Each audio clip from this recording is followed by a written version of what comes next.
How we doing today? We Yeah, are live. What is going on, guys? I am joined here today by Crushing It with Miles Smith, one of the best Broncos play-by-play artists out there. And what you are listening to today are the two best vocal cords in Broncos country, going to be bringing you our 2026 offseason wish list. But before we get into it, I just want to say a couple things. First of all, like the stream. If you're watching on the replay, make sure you leave a like and a comment on the replay. But if you're in the chat, make sure you leave a comment because we're going to be interacting with you guys throughout the show as well. And just real quick, I just want to introduce my co-host here for this lovely podcast today. How are you guys? How are you doing today, Miles? And yeah, overall, just let people know where they can find you. yes, sir. No, I'm not bad today. A little bit of a hectic day at work, but that's why we come and do this because I get to talk about something I love, obviously, and working with you for the first time. I mean, we've had some passing moments. I think we've talked about a few things in like my YouTube comments or your Mhm. YouTube comments, and it's been a good time. I feel like it was inevitable that at some point we were going to work together, and so I'm glad we're finally here, man. But yeah, my channel's crushing it. I've got my tag. I pointed not at it, but it's there in my stuff. Play-by-play is kind of my thing. I'll be doing the Super Bowl this weekend. Super excited for that. And if you're watching on my side as well, go check out Kodiak. I put him in my description. He makes just great Broncos content. Absolutely enjoy watching his stuff. So yeah, that's where we are. Yeah, of course. Well, let's dive right into it. So we're gonna do our 2026 offseason wish list today, and I know that there's gonna be we might sound like a metronome repeating ourselves with what a lot of other people in Broncos country have said about this team. But let's start with some of the positions that are currently on the roster already. All right. I have just a handful of positions listed right here that, we've kind of discussed a little bit. And, people are talking about, as potential free agent targets or potentially the draft. But you know For what? sure. I'm going to modify this real quick. I am going to put tight end first because I think that's the one thing we want to talk about. I think the first thing we need to talk about is tight end. And I could agree.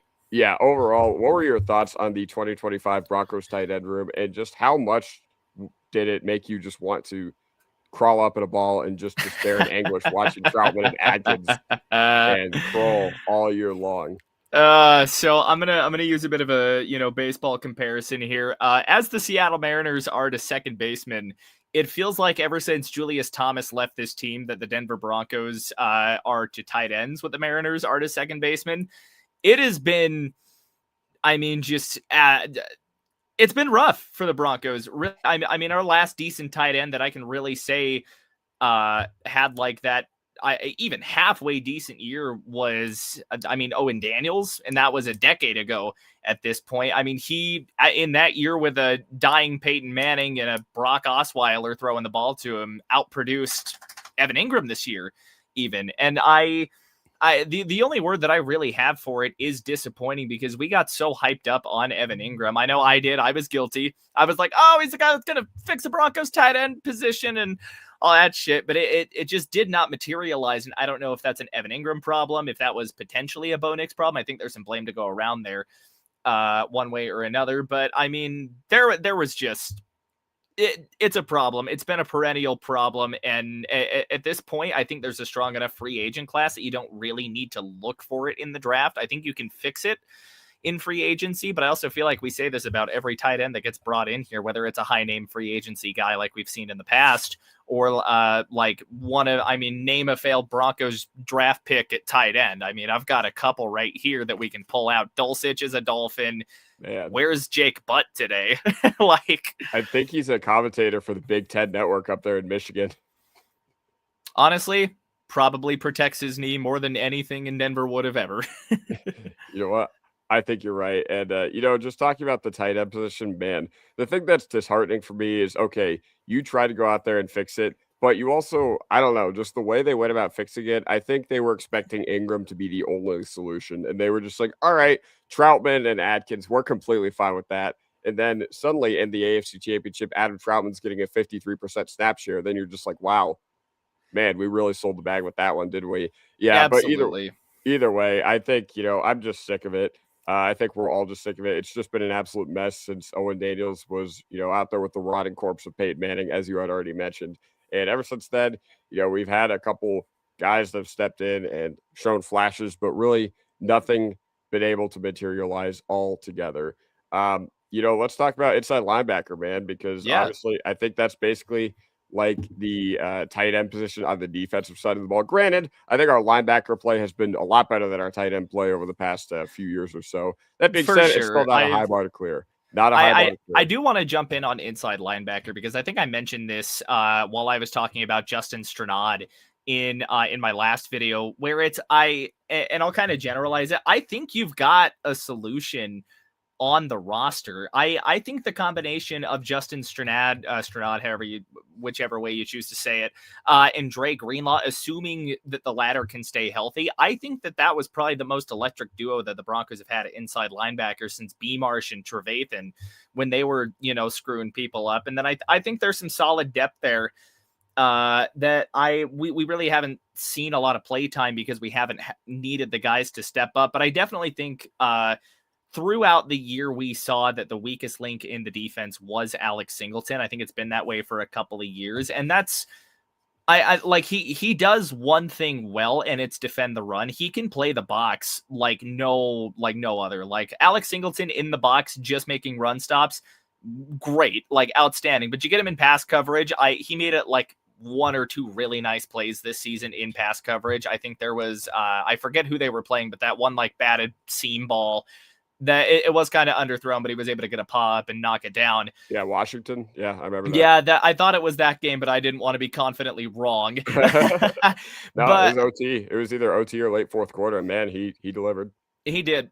And I would like to throw in as well. Like I have a lot of respect for the guy for fighting through testicular cancer this year and just everything that came with that. Like huge props to him. I think he will get paid somewhere just because he will be an upgrade somewhere. I wouldn't be shocked to see him take the Josie Jewell route and go to Carolina, just because I don't think Christian Roseboom is all that. But what I will say is my biggest gripe with Singleton is there are just some missed tackles on tape that really kind of boggle me. Like I look at it and it looks like kind of your average, wrap him up, whatever, 4-yard gain. And I mean, either the arms just don't come up or they just don't connect and he doesn't get the guy down. And then you're thinking, okay, what the hell just happened?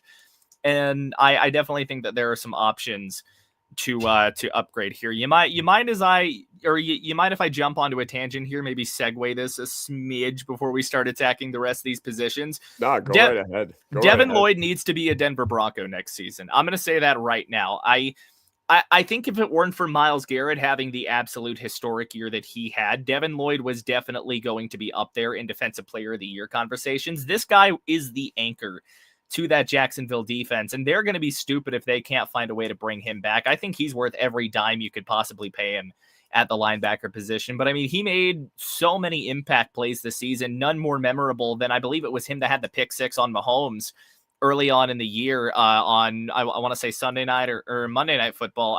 It was Monday night because I was coming home from the gym that night. It's like, there are answers, I think, on this roster. I think a guy like Lavelle Bailey or Jordan Turner as well could be decent depth pieces. I'm not saying you want to roll with them, but I'm saying, I mean, we've seen Lavelle Bailey get some live game snaps before, and he didn't look bad at all. We will get to that, J Prime. I think somebody threw something in if you wanted to pin that about Bo needing a number one. We will get to that. We'll touch on that. That's my thumbnail's the way that it is for a reason. Yeah. But Devin Lloyd is undoubtedly, I think, the biggest, or he has to be the guy that Denver goes after in this offseason. I'm trying to screw around with my list here just to see like what other options you've really got. I mean, this is fighting with me really bad. To wrap it up though, it's like I think you got to let Singleton go. I don't know what you do in terms of Stranad. I think Stranad played well enough this year to justify giving him a chance to start.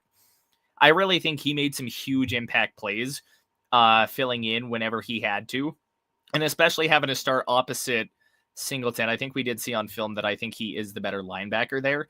I think you start him for sure. I think you bring him back and start him. And like I said, I think you have solutions on this roster. I just don't know what that could look like, especially because again, and I'll shut up here. because I am rambling. But with Dre Greenlaw's injury history, you don't know if you're going to get him fully healthy. Obviously, this year missed a bunch of time with that. If Greenlaw can stay healthy, your solutions are on the roster. If not, you will have to look elsewhere. And I think Devin Lloyd could, either be the Stranad replacement or be that guy that really gives you that stability there in the middle. Yeah, no, I think you made a lot of really good points. You know what? And it is maybe your solution currently is on your roster with one of your starters at least. But I think with Denver, I think, you can bring back Stranad. I really, really hope they don't bring back Singleton, but I imagine they will because he's a good locker room guy, My dog good is locker shaking room her guy. nose. And that goes a little far with this coaching staff, maybe further It than it does. should, maybe further than it should with the guys like, Troutman and just whoever has, just graced this Broncos roster throughout the years. That's kind of For like a sure. veteran type who's, been like, all right, he's just here for the culture and we'll sell him on the culture and he'll, pitch all the culture to the young guys. And there's nothing wrong with that when you're a team that needs to be rebuilt. But when you go to the AFC Championship, there's just going to be none of that. So, Singleton, once again, you said, love the story, love how inspiring of a season he had, especially fighting through testicular cancer. He beat the Raiders and then beat cancer the very day after. So that was really cool. Crazy But, string of W's. oh yeah, just an easy string of W's. But, with Greenlaw, that was a little, I don't know how to put it. It felt like it was a roller coaster every year with Greenlaw because he was my number one free agent target for the Broncos this past year. He was my number one. I thought, a lot of the way the 49ers fans talked about him, it seemed like he was more of like a Aaron Gordon or Valeri Nichushkin type. If you watch the Nuggets or the Avs, where the defense just is not what it was without him. You saw the 49ers defense not be as good without Greenlaw last year. And anytime he did get the chance to step in and make plays, man, did he do that for the 49ers. But, we saw Greenlaw. We heard Greenlaw at the media scrum the day after the Broncos played the Patriots. And he said that learning the defense was like learning Spanish. All right. So maybe, I don't know. Apparently, Alex Singleton is a good communicator, and they never gave Stranad and Greenlaw the chance to really, be a formidable duo at the inside linebacker position this year. I think Stranad, you can bring him back, but the thing is, he can't be your only solution. Okay. No. No, absolutely not. Like Stranad, as good as he played this past year, 7th year in the NFL without getting a starting job. And he said that he wants to get a starting job in the NFL, and understandably so. I would do the exact same thing 100%. if I were him. Oh yeah, 100%. And overall, I just hope that we can sign an inside linebacker or draft one. But I would, if you're just going to keep Greenlaw on this team and maybe let Stranad and Singleton walk, maybe you see what you have in those younger guys. Maybe, okay, we'll give Drew Sanders another go, even though he doesn't exist. Maybe Karen Right. maybe Lavelle Bailey or something like that. But either way, I just think the upside, the potential of that upside is better than all right, we know what we're going to get. Any thoughts on that? No, I'm with you there, and that's why I'm not completely willing to be like, your solution's on the roster 100%. Don't go sign anybody. You're fine. You've got it. And another thing too is, like, I do think that there are some good guys that you can go out and get, and that is really that driving force. I think you could let a guy like Stranad walk if he wants to go get his bag in a starting job where he's going to be the guaranteed starter going into the year. And then Singleton, of course, and I had this to say about Singleton as well that I kind of forgot to get to. Hey Vic, I see you in there.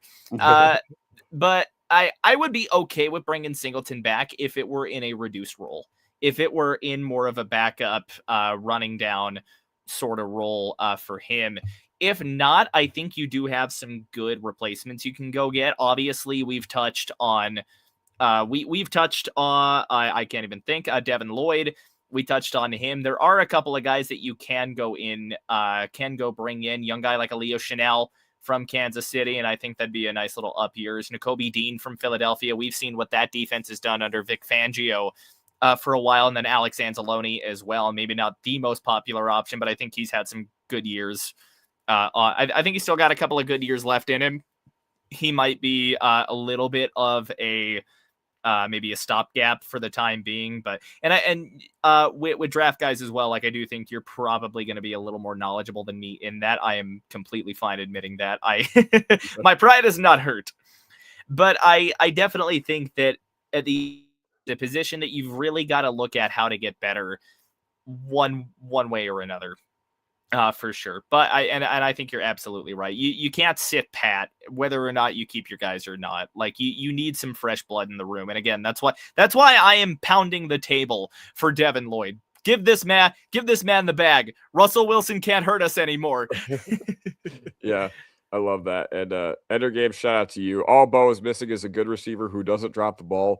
Bo can be a damn good quarterback if he has receivers who can match him. All right, I guess that's a good segue. That's my graphics guy. My graphics guy.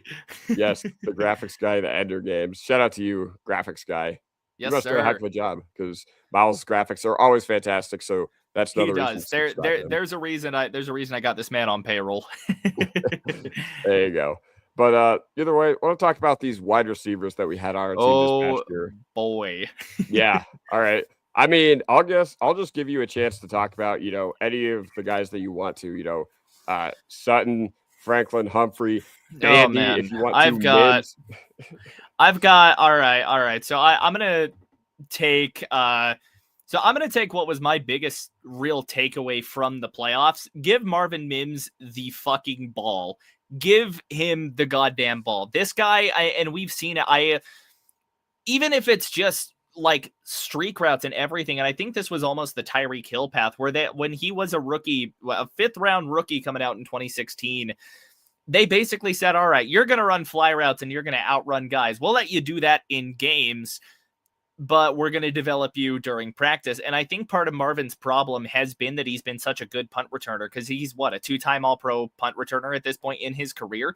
I think part of his issue is that, and it's not his fault, it's just he's too good at punt returner to throw him out on offense. And I'm with Vic here in chat. He brought up something. I never understood why you're reducing the role of a 2nd round pick that you invested real capital in. That's a top 64 pick.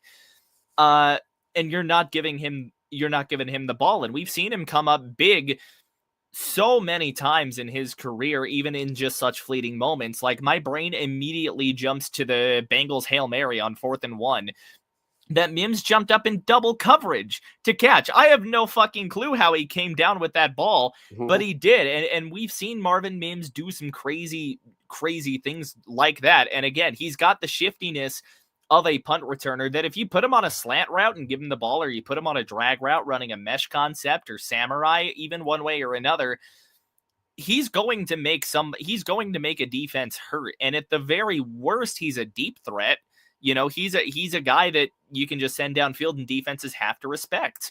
And I think that lack of an explosive second option in the offense, and we can loop that back to tight end as well, the lack of explosives from anyone else in the offense really has dampened Courtland Sutton a little bit, and some of that is self-inflicted on Courtland Sutton as well. Obviously, he's hitting his 30s, which is kind of where you start to see a little bit of that drop off physically. He's got a knee surgery on his resume, even if it was a good time ago.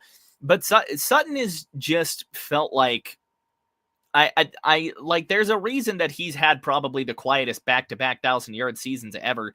And his consistency has been so wishy-washy in the past, because we saw that incredible stretch in 2023 where he had 3 game winning touchdowns in the final seconds, or like at least 2, just like an unbelievable stretch. And then you see him have these unbelievable stretches on the other arm where he couldn't catch a cold.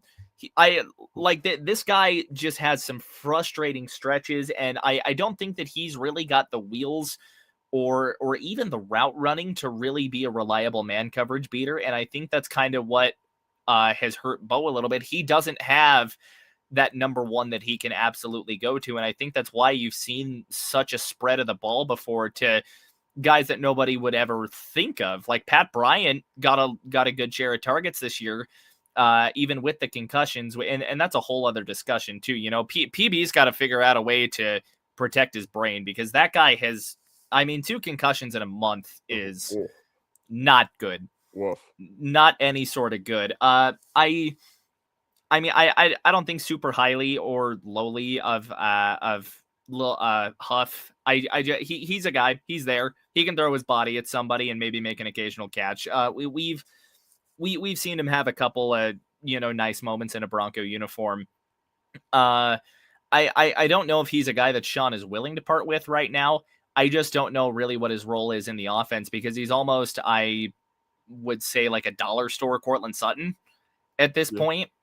And I think your offense is built on too many of the same type of guys, and not enough of like other skill positions or skill sets, should I say, are getting really the amount of snap share they should. So, like, to wrap that back, Marvin Mims needs the ball more for sure, and I think he's going to be competing for a pretty high role in the offense next year. He should be. That should be what happens. And I honestly think Davis Webb could utilize him in some pretty fun ways as well, because we had that really fun stretch with Marvin Mims over the back 7 weeks of the 24 season, where the offense was just the Marvin Mims show. It absolutely was. Vic brings something fun up too, and I think I saw Bronco Breakdown make a video about this, and maybe somebody else has as well. Jefferson is not happy in Minnesota. He is not. I don't know if you send I don't know what a trade for Jefferson looks like at this time, but maybe that's something that can be explored later on. What I will say though is I want to give Franklin another year before I really make my judgment on him. And I will let you get your piece in on this, but I thought the year 1 to year 2 jump was night and day. I think he still had some drop issues early in the season, but I think as we went on, I can't really think of one of those backstretch games that he really dropped a ball just outright, which was kind of the biggest question with him. I think we saw some good improvement out of Franklin. I want to give him another year. I want to see how his chemistry with Bo starts to click, especially because, and I'll tie this into Bo a little bit as well, I think Bo's deep ball accuracy got much better as the season improved. And maybe it's kind of a mirror image of last year as well, where the Bo overthrows weren't nearly as present. But I definitely think you need to look to bring another guy in the room. And you and I were talking about a guy that I was hearing about as well, Denzel Boston out of Washington. Yep. Mm-hmm. I definitely think that he's a guy that you could snare up in, back end of the first round and feel pretty good about. Maybe let him develop behind Cortland for a minute and then just kind of see where that goes. But where I said Huff was kind of a great, like a dollar store Cortland Sutton, I think if Cortland was, like an old hot rod, like an old muscle car, I think Boston could be your Maserati. Yeah, no, you made a ton of really good points. And first of all, I just want to touch on this comment by Vic Chin. Jefferson is not happy in Minnesota. So I have one word on, what a Broncos trade would look like for him. That one word is impossible. It's not happening, no matter how bad he wants to get out of here. Actually, no, I'm not going to say it's impossible, because nothing would surprise me in the NFL anymore. Even professional sports, NBA, NHL trade deadlines going crazy today. But I don't even follow basketball, and I've been seeing those trade graphics pop up, and I'm just like, holy God. Yeah, literally.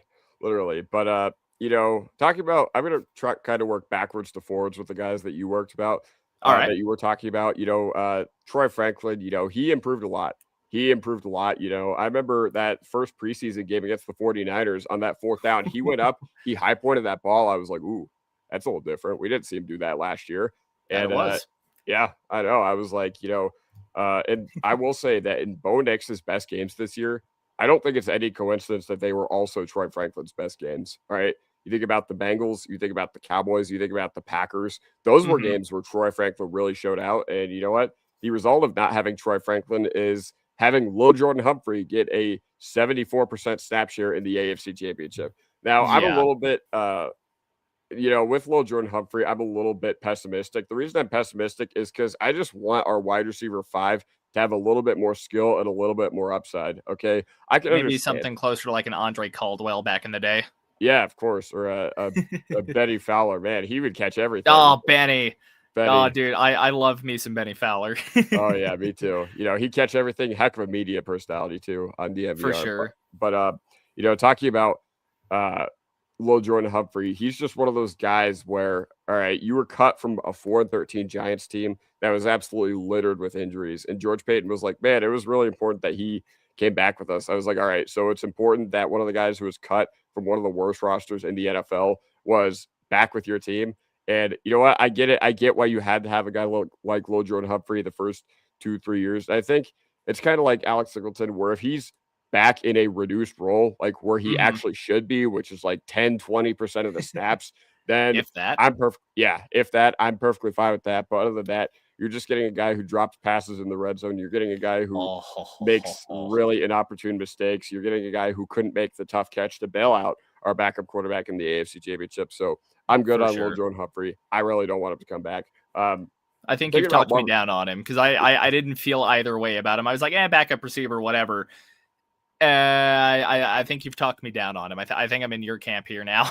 yeah, like would I be panicking if they brought him back? No, because honestly, I guess our passing offense just doesn't work without him. I don't know why that is. I did black magic. Yeah, literally. But I think, next year you need to set yourself up so that's not the case, where you need to get Lil Jordan Humphrey and sign him from the Giants practice squad. 1000%. Yeah, Marvin Mims, though, man, there's just no more excuses, okay? I feel like Marvin Mims could be on his deathbed and Sean Payton would be over the loudspeaker being like, we need to get you the ball more. Because ever since Marvin Mims' rookie year in 2023, I feel like Sean Payton has gone to the podium at least 5, 6, 7 times a year and been like, Marvin, we're going to get Marvin the ball more. We're going to make Marvin Mims a focal point in the offense going forward. And then he gets like an 11% snap share with like one touch. And then, I don't know, averaging 20 yards per punt return. So, yeah, I guess that's the trade-off right there. But, with Marvin Mims, it took 2 injuries for him to get the role that he did against the Buffalo Bills. And all he did was be the most impactful receiver in the game. All he did was be our best offensive playmaker. And down the stretch in 2024, those explosive plays like that 97-yard pass or whatever it was against Cleveland. Oh, my God. Yeah, like that 95. Oh, my goodness. It was a long touchdown. And I remember I was so hype about that, too. I was streaming that game, too, so everyone got to see it. And something else that I do want to mention as well is, like, Marvin is this guy that you can give a multi-dimensional role to. Because, again, I look at his 2024 in particular, like, this guy just did good stuff with the ball. 503 yards through the air on 39 catches. Great, 12.9 yards per reception as well. And yes, I do have his Football Reference page pulled up. Nobody at me on that one here. And then rushing wise as well, like, he didn't get the ball a lot. It was only 13 carries, but 42 yards, and he was a threat. They started using him as that backfield decoy. It was, I mean, like, we've seen what this offense can look like when Marvin Mims is in it and getting that snap share that I think he absolutely earned after the way he played down the stretch and into the playoffs. This guy absolutely needs more snaps, and I will beat the table with you. Yeah, of course. And more snaps for Marvin Mims next year. There's no excuses, Sean Payton. He came up big for you. He's come up big for you in 2 of your biggest games over the past 2 years. So no more excuses. All right. Now, talking about Courtland Sutton, I just feel like we pigeonholed ourselves into because we re-signed him for like a $27 million a year deal. And I know that mainly if you look at just the guaranteed money or whatever, yes, guys, NFL contracts are fake. I don't think that's been a heavily disputed point in sports media over the past few years. But when I think about Courtland Sutton, okay, you signed him to like this $27 million a year extension for pretty much 1 year. You just tacked on one additional year to your contract, but you don't want to build your receiver room and invest too heavily into another top option. Otherwise you end up like the Bengals. Granted, we had the infrastructure to do it, and the Cincinnati Bengals didn't. But what I'm getting at here is that Courtland Sutton, you just need more, man. He was our best receiving weapon throughout the year. Before the playoffs, I was like, they need to really run this passing game through Courtland Sutton because he is ultimately our wide receiver one. He is our best passing option, but I feel like he was one of those guys that down the stretch, he just didn't deliver. And that's the unfortunate reality of the situation. I feel like he just didn't deliver against the Chiefs on Christmas night. 2 bad drops against the Chargers week 18. I know that wasn't really a serious game, but, still 1 catch, I think only a couple of yards. And then against Buffalo in overtime, man, if we don't pull that off, I think those 2 catches would probably have been the focal point of what we were talking about pretty much all offseason. And against the Patriots, man, didn't make that catch to bail out Jarrett Stidham and potentially put us in the red zone. Now, Will Lutz was not necessarily a sharpshooter kicking the ball that day, so Lord knows what happens even if we get in the field goal range. Yeah, Lutz was not himself that day. No, he wasn't. But ultimately, I just think you need a little bit more from Cortland Sutton throughout this year. Back-to-back 1,000-yard seasons, though, and very quietly done so. But yeah, overall, I think that's, just all I have to really say about the receivers. They need a better Yeah. running back. The pass game is elite, though. And I guess that's time to talk about that. So, Yeah. Good yeah, segue. yeah. I mean, what were you thinking about watching, let's talk about Dobbins first. I like this. I like this start. Yeah. Yeah, Dobbins. What do you think about him? How do you think he ran? Dobbins was team MVP for the first 10 weeks. I will keep it I will keep it simple. J.K. Dobbins, the way that he was running the ball, he was the guy that kept this offense on pace, on tempo, just in rhythm. He was the guy he was the type of back that Denver needs just to. And I'm kind of reeling over myself here. Thanks, Rocky.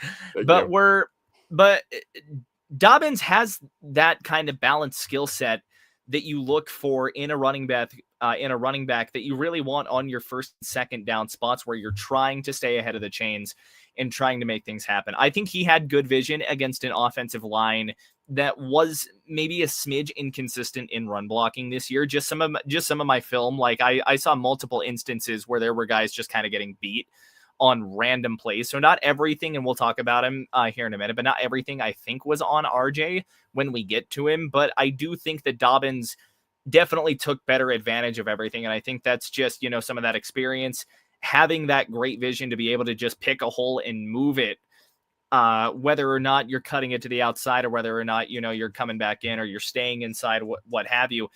And like I said, the way that Dobbins was running and kind of holding this offense up to do just enough while the defense was working their magic in that first stretch where we really had some questions about Bo to start the year. Dobbins, for me, again, like he was team MVP through 10 weeks, and there's a reason. He was top 5 in rushing yards, definitely not getting the kind of carries that a lot of the more premier backs do. But, kind of bounce back off of me here. How did you feel about JK just kind of while he was healthy and on the field? He was nothing short of exceptional, man. People always say running backs are replaceable. You can pick one up off the street. Okay, you can pick one up off the street to give you good production, serviceable production, but you're not picking them up off the street in June to provide what level of play that he provided to you this past offseason. Like, he was absolutely fantastic your first handful of games. And honestly, it was big, when Bo was struggling and the offense really couldn't get going. It didn't click in the first part of the year. I thought they did a really good job. I thought Dobbins did a really good job carrying the load. But then you think about RJ Harvey, or actually before we talk about Harvey, all right, the guys behind RJ Harvey, all right, I thought they were wildly pedestrian. I just don't want to see them again. I think that's 3 years now. Jaleel has had a chance to establish himself with a pristine role in this Broncos offense, and he just hasn't. Has not materialized. Bidet, terrible. Like, he did a couple nice things on third and longs. Like, he picked up, I don't know, a handful of third and longs throughout the year, but catching the ball, like, too many drops, just too much. Way too many. I do want to touch on that real quick too, just because I don't think Bidet offers much, like, as a runner either. He's almost the same, like, cut and cloth as Jaleel McLaughlin is, where, like, he's short, he can be shifty, and, like, if you get him downhill, maybe he can do some damage, but he's not a guy that I think can consistently make it work in kind of the way that, Denver was asking them to. I thought he was a kind of pedestrian kick returner as well. It was really for him and McLaughlin. I'll kind of morph them both in here. I was rallying for McLaughlin to get the ball this season just because I think we have at points seen flashes with him coming in and maybe sparking something on the ground. He gets hot and what have you. And I think we've, had that discussion for a couple of years now with Jaleel McLaughlin, where I feel like, McLaughlin, at least to Broncos country, was almost like the potential man. Yeah. It's like, what if we gave him more carries and just kind of let him do his thing? And really, and yeah, like I'm kind of here too. Like, I do think you need some fresh blood one way, not even one way or another. You just need fresh blood in that running back room. But I think the only guy that should return fully, obviously, is going to be Harvey. I think Dobbins, maybe you give another chance, but with his injury history, which again, isn't really his fault. but it's the way the business rolls. You know, you need guys to consistently be there. I don't know what a deal for Dobbins looks like. Dobbins wants to be here, but I don't know how much Denver wants to keep him is kind of the problem. Yeah, no, you make a really good point there. And talking about the other guys, Harvey, I was really happy with his playmaking. I was really happy with his playmaking ability. That Mhm. being said, I think, down to down, you just need a little bit more consistency from him as a runner. He made a couple really nice plays in the receiving game. You think about Buffalo, man, overtime spins away from those two defenders, and he gets to Oh, like for the sure. 50-yard line. What'd you think of RJ's, first year? So, and this is what makes RJ like so hard to kind of like pin what I think here. And this goes to every point you just made. Down to down, like it was frustrating. It was legitimately frustrating, especially going back and kind of watching on film. Like I would see a hole open up like as he's getting the ball, and it feels like it almost felt like there were a few plays where he just kind of Trent Richardson's the hole and just completely whiffs on it and Mhm. tries bouncing it where he shouldn't.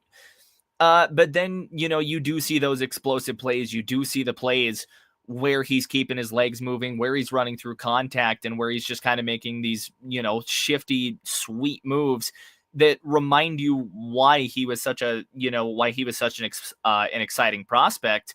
Where he does have that home run ability, and we're going to draw baseball in here. I felt like he slumped way too hard down the stretch. I feel like he really lost his power stroke, shall we say, down the back stretch of the year where we weren't seeing the explosive runs that kind of made up for the inconsistency down to down. As a receiver, though, I absolutely agree that his playmaking ability there was really second to no one in that Broncos running back room. Even J.K. Dobbins, at times. I definitely think RJ has really high potential, and I think he's going to get a lot of time this offseason to really get to develop and figure out where he was in the wrong with his running. I'm excited to see maybe what RJ Harvey looks like. It was definitely a frustrating rookie year for him. There were a lot of highs, though, that I think Broncos fans should be encouraged about, that I myself am encouraged about. And I hope RJ Harvey works out, because the whole inside joke on my channel, somebody spelled a typo when they were trying to spell the word run. Here's some story. They spelt it Rin. And so the new story, or the new inside little joke here, kind of channel wide, is Rin the ball, or Rin J Harvey, or all that fun jazz. So for that sake, I hope it works out for sure, because I want Rin J Harvey to be good. Yeah, with Jay Harvey. Now, talking about, I think we've covered the running back position pretty well. Let's talk about left guard. So obviously, Okay. interior offensive line is not really, I think, something that a lot of people are just, super excited to talk about. But you know what? We got to No, talk about all 22 spots, or 53 spots on this Denver Broncos team. So absolutely. with Ben Powers, it's a little interesting because obviously he had the bicep injury, and Hmm. I initially when that happened, I was like, oh man, it's not very good. But then the guy behind me, Alex Palczewski, he steps in, UDFA out of Illinois in 2023. And man, all he did is step in, and, he filled in very admirably for McGlinchey 2 years ago in the Hmm. 2024 season. Then last year, man, he filled in really, really well for Ben Powers when he went out. So well to, I think it's kind of like Marvin Mims, where his role was so good at what he did that he got relegated from his other role, because he began the year as the extra sixth offensive lineman and Hmm. began the year as 63 reporting eligible with Alex Palczewski. But then he got taken off that role because he was like, I think this coaching staff was like, wow, Palczewski was just a little too valuable for us. But yeah, no, Ben Powers is probably going to be a cap casualty. Like, he just didn't really provide that much More throughout the than year. likely. I thought he was like pretty solid the first 5 weeks, but when he came back, it was a little wishy-washy. And I felt like this interior never really hit their stride. I think they had a good game against Buffalo, but I think they were Hmm. just marred with a little bit of inconsistency throughout the final, 4-ish, 5-ish games of the year. Yeah, and there could be something to be said as well, because I know when they were bringing Ben Powers back from injury, there was that rotation at left guard after the mojo had already been there with Palczewski. And so maybe there's something to blame on that, but I'm with you in the fact that Ben Powers could be a cap casualty this year, especially seeing what Alex Palczewski put on film this year, and especially because you've got a guy like Frank Crum waiting in the wings that can be, that talented extra offensive linemen, and we've seen, Sean loves his extra O-line packages, the extra thick packages for sure. And it's when you get into a situation like this, especially kind of where Powers is in his career, he's getting up there in age a little bit, especially at the offensive line. And his play, he's not really in a position, I think, that someone like a Garrett Bowles is, where his play is really good enough to justify keeping him around for right now. And especially with a younger guy that I would argue outperformed you while you were hurt. I certainly think that we go into this next year talking about having I'm blanking here, talking about Palcho being that starting left guard, and I absolutely think that his play earned it, and it is the Marvin Mims argument, where his play this season I think definitely justifies going into this offseason just projecting him as the starter. I think he definitely outperformed his spot on the depth chart 100%. Another thing that, I kind of want to bring up just as we talk about interior offensive line, front and center a little bit. I'm interested to see kind of how center shakes out. I didn't feel like the play was bad this year. I definitely think it was an improvement over Wattenberg last year, and Wattenberg I do think made strides this season, and so maybe you almost kind of end up in a spot, and I don't know how they're going to shuffle this at all. They did sign Wattenberg to the extension. I mean, what, like a month, 2 months ago, sometime kind of middle start of the backstretch of the year. This was something that I talked about too, like almost wondering, like, was the extension for Wattenberg, do you almost bring in like a late round guard that has like the crazy physicals that Quinn Miners has to let him develop and let him kind of stew for a minute, or are you really that convinced in Wattenberg? And I definitely don't think Wattenberg played bad this year, but I definitely think the depth on the roster also gave him a run for his money. I thought Forsyth looked pretty all right for his couple of games. Maybe there were some blow up plays that I missed. I again would have to go back and watch that. If I'm wrong on something, I would be happy to admit that. But as well as I think Sam Mustipher also and I'm not saying Mustipher is going to come in swinging as the starter, but what I am saying though is that I do think his backups, Wattenberg's backups, definitely gave him a run for his money, especially Forsyth down the stretch once he went down. Yeah, no, I think you're right.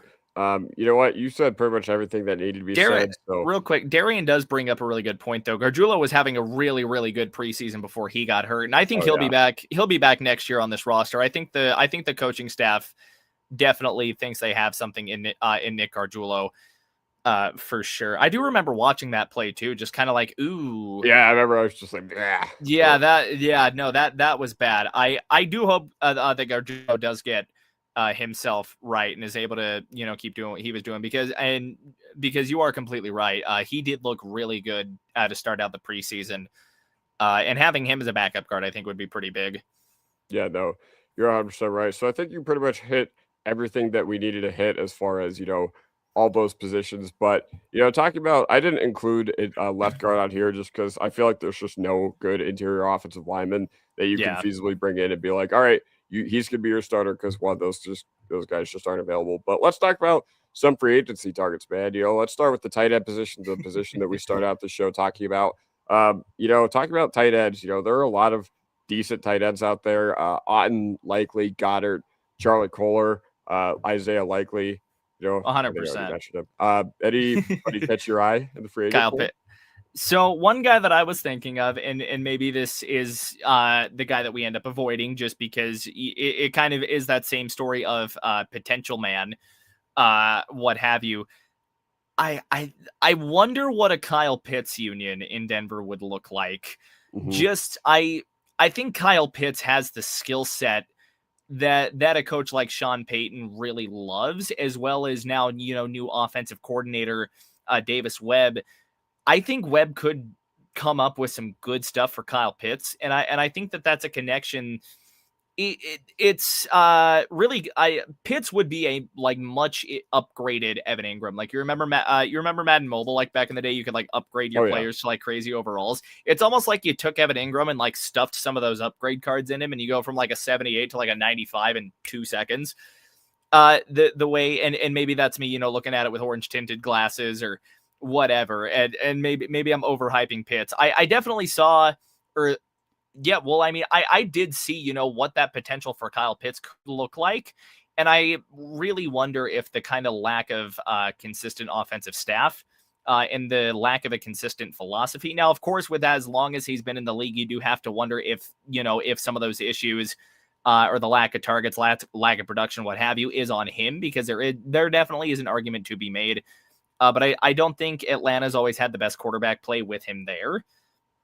I think it could be interesting, but a guy that I think I would rather go after would be Isaiah Likely.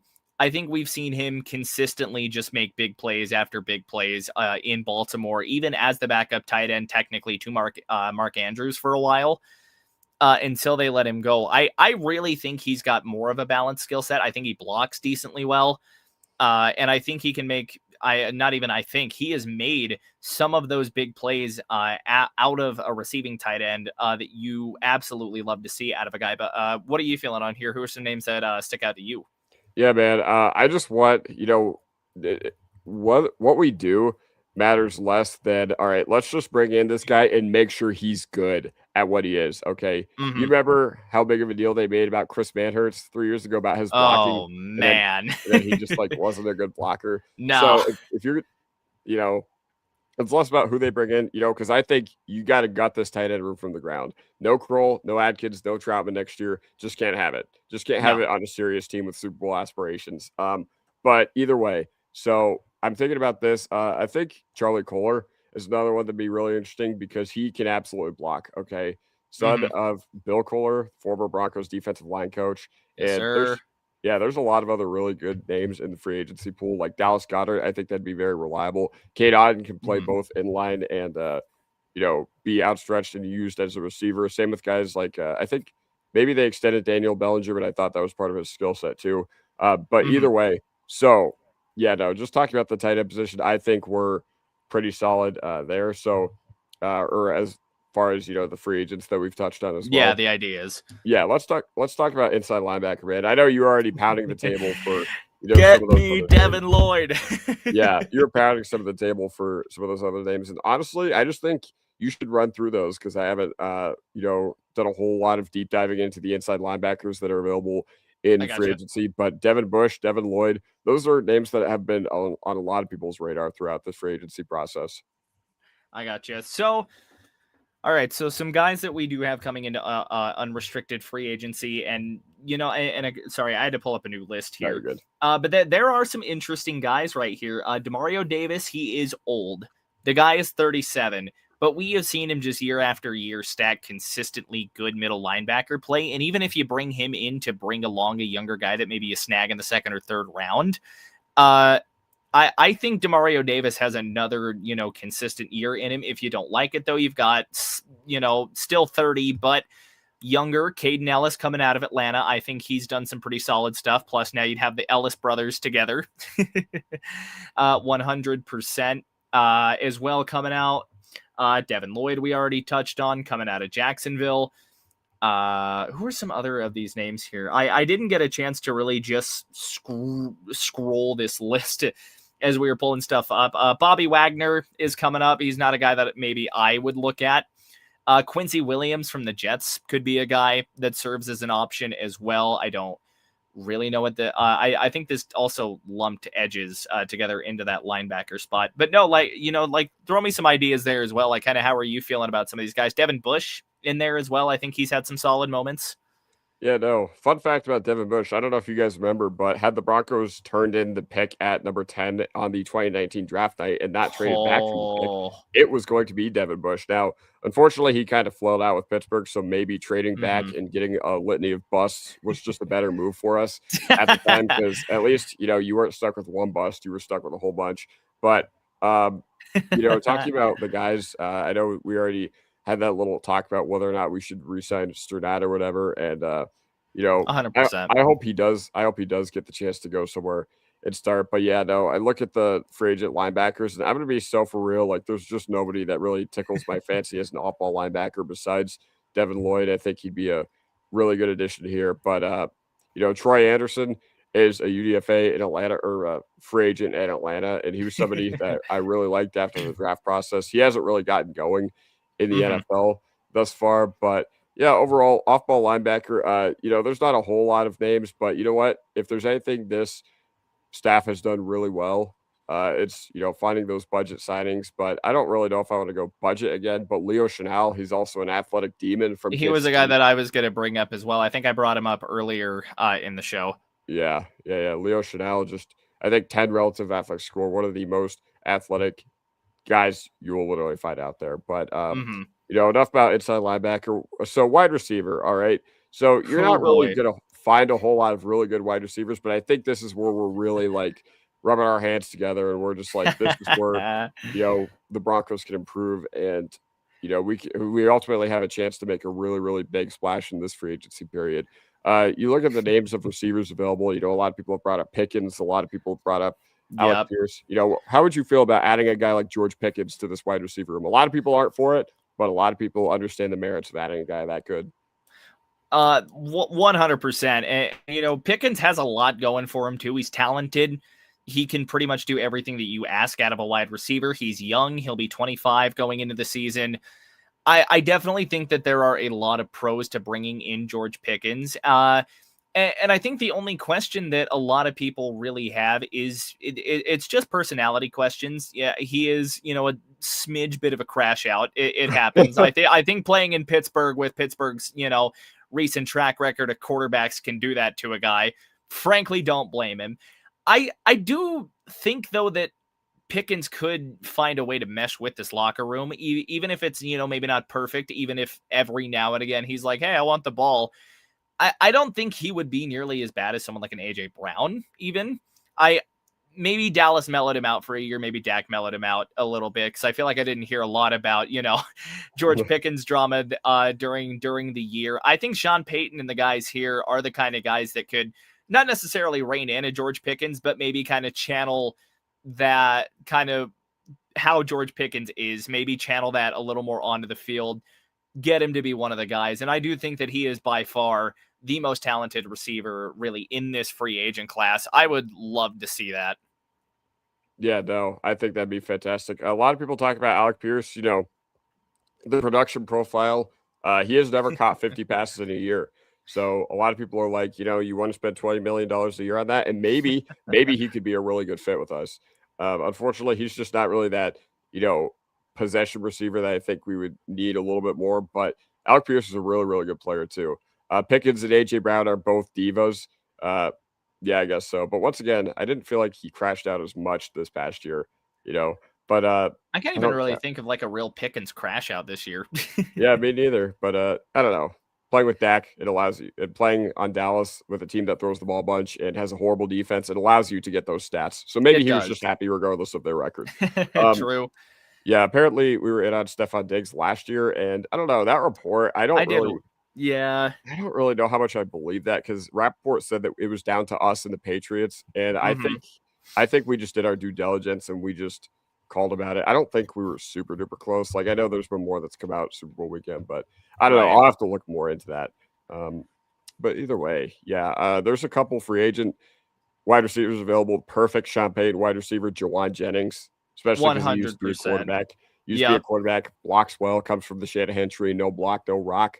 Wan'Dale Robinson probably going to get re-signed by the Giants. If not, maybe he'd be a good fit here, but he's maybe primary slot, and honestly, he's had a really good year, so I can imagine the team is going to want to pay him a lot of money. Rashid Shaheed, that was really who I was just looking at. You'd basically get your trade deadline target without having to give up a draft pick for him.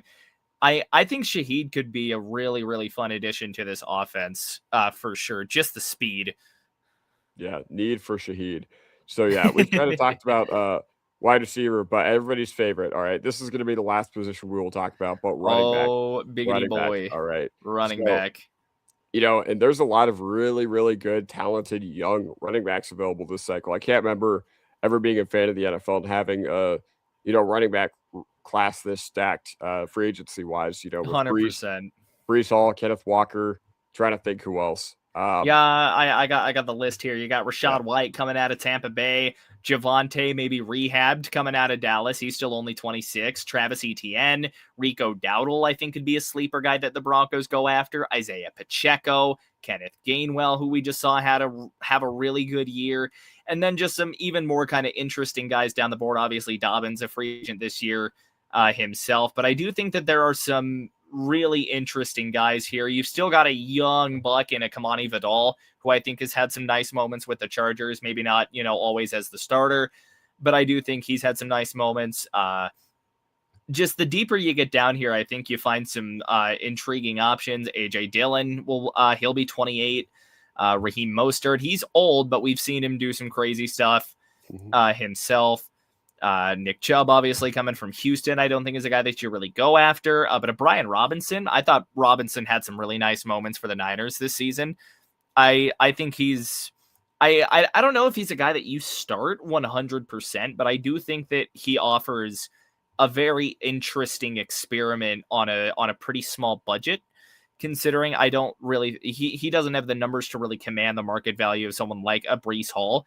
But again, if you go out and get a Breece Hall or a Kenneth Walker, you're getting what is essentially a 25-year-old, really in Breece's case, just because, 24 and, a couple of months away from being 25 here. But Kenneth Walker as well, I think could, I mean, Walker, either of those guys, I think could really provide the spark that you need, especially leaving the Jets. They're going to have a little bit of wind in their sails. They're leaving Breece Hall, especially. He's leaving the Jets. There is no better feeling than leaving the New York Jets. You know what I'm saying? And I think that's going to be where a lot of the Broncos fans are rallying, where a lot of Broncos brass is rallying this offseason, is to go get Breece Hall. Yeah, no, and I think, my number one free agent running back is Breece Hall, just due to one simple fact. All right, if you're going to go away from the run game, if you're going to give 8 carries to your running backs, you got to at least have a guy who can house call it on one of those 8 carries. And either him or Walker, I'd be completely fine with if either were to go that route. But, you could also resign J.K. Dobbins. Javonte Williams, I don't really want any part of. I think it was I just threw the name out there for gits and shiggles. Yeah. Algier would be a great combo with RJ. Yeah, I would like Algier. That is true. I would like Algier, but I think he's one of those guys that would require a lot of carries to get going, and you would just have to rely on this coaching staff to give him those carries. And honestly, I just don't know if they've shown that they're willing to do that. But yeah, either way, do you have any last thoughts about the running backs or the free agents as a whole in general? Honestly, I think we've touched on just about everything I could have thought of here, especially for something like a free agency wish list. Just some of these guys that you would really, really like to see in a Broncos uniform. I think it's a very, very stacked class. I think Denver's got a chance here to go in and rival something like the 2014 free agent class, because we all know how banger of a free agent class that was for the Broncos to help set up that Super Bowl run in 2015. I think you've got a chance to really pick and choose who you want here. You're going to have the capital money-wise now that you no longer are dealing with Russell Wilson's dead money. I think that's huge. And I think a lot of guys are just going to come to Denver. I think they see the winning culture that Denver's building. I think they see, the stability in Bo Nix and Sean Payton. And I think you're going to be able to convince a couple of guys like, hey, I want to go there and be there. Yeah, of course, 100%. Well, man, it was a pleasure having you on this show. It was wonderful, man. It was outstanding. This was we got to keep doing this, dude. Listen, for the first time, I'm surprised it took us this long to do something, dog. Yeah, me too. But either way, it ain't about me. So plug everything that you have going on. Plug everything. Just remind the people what you're about. For those of you who missed the start of the stream. Yes, sir. So again, for anyone, of course, that did miss that start, my name is Miles. I mean, just play-by-play is kind of the thing that I do best. I do it for Broncos games for the most part, but I do it for other games. I will be doing it for the Super Bowl this upcoming weekend. I've got shows that are starting to kind of come out weekly as, I really get into a groove here for the off season. I do a little bit of gaming stuff on the channel as well. We do some live streams where I just, dick off and play games. I'm doing one of those Friday.